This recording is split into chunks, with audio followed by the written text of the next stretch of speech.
Hello, everyone, and welcome back to English Podcast with Mark and Belly.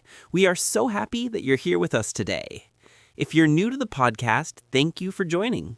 And if you're one of our regular listeners, welcome back. Before we get started, don't forget to like, subscribe, and click the bell so you won't miss any of our episodes. Today, we have a really interesting topic for you. We're going to practice English with talking about feelings.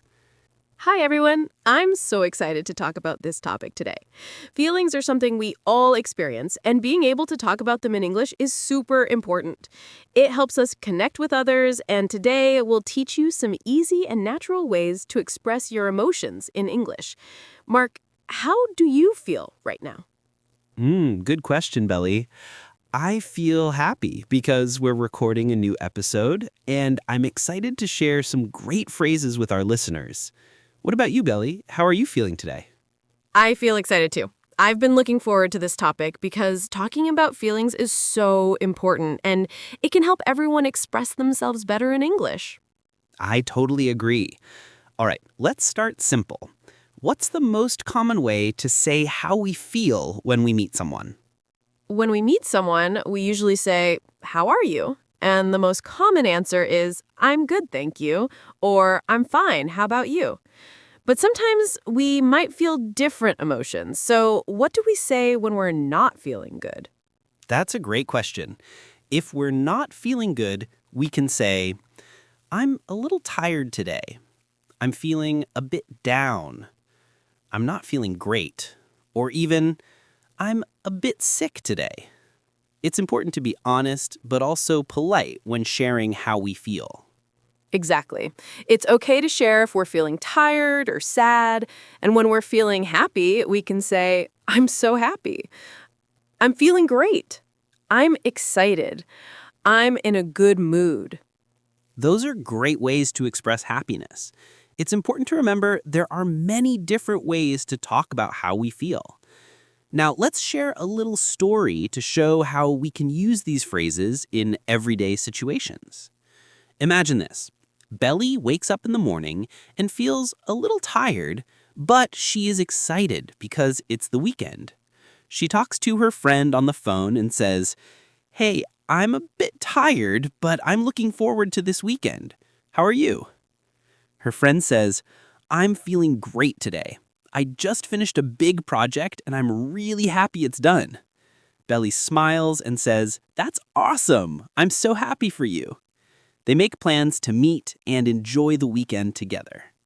It's so nice to share how we feel with our friends, isn't it? And using these simple phrases helps us build stronger connections with others. Exactly. Now, let's talk about another emotion, anger. It's normal to feel angry sometimes, but it's important to express it in a calm and respectful way. If we're angry, we can say, "I'm really frustrated. I'm upset about something. I'm angry right now." And if we want to calm down, we can say, "I need a moment to calm down. I'm going to take a break." It's okay to take a break when we're angry. Sometimes it helps us feel better. That's a great tip. And remember, it's important to stay polite even when we're feeling upset. Now, let's share another little story about dealing with anger. Imagine this. Mark is working on a project at his desk, and something goes wrong. He feels frustrated because the computer isn't working. He says to himself, "I'm really frustrated right now, but I need to stay calm." He takes a deep breath and says, "I'm going to take a short break." After his break, he feels better and can fix the problem calmly. That's a perfect example of handling frustration in a healthy way. Sometimes taking a break or just stepping away from a situation can help us think more clearly and calm down. Absolutely. Now let's talk about surprise. When something unexpected happens, we can say, "Wow, that's surprising. I didn't expect that." "Really? That's amazing."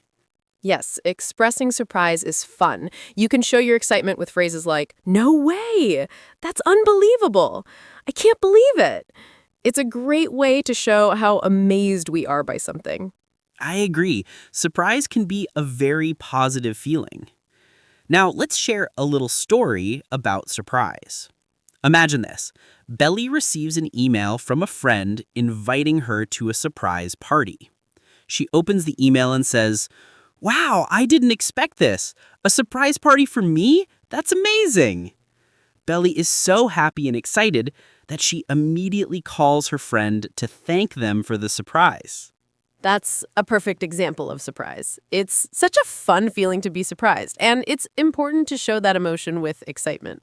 Yes, expressing surprise can be exciting and energetic.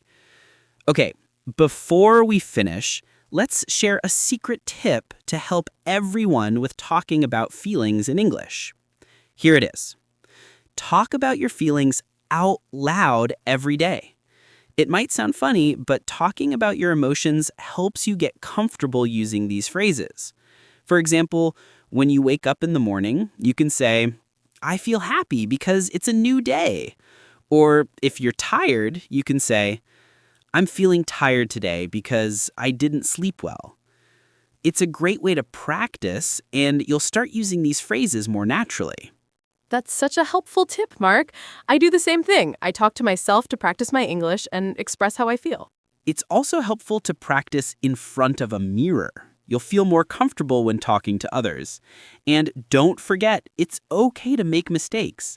The more you practice, the better you will get at expressing your feelings in English. Exactly. And remember, everyone, feelings are a normal part of life. Expressing them in English will make you more confident and connected with others. Well said, Belly. Before we end, we want to hear from you. How do you express your feelings in English? Share your favorite phrases in the comments below. We'd love to hear them. Thank you so much for listening today. We hope you feel more confident talking about your feelings in English. Don't forget to like, comment, and subscribe to our podcast for more fun and helpful lessons. We'll see you next time with more tips and conversations. Take care and have a great day, everyone. Goodbye.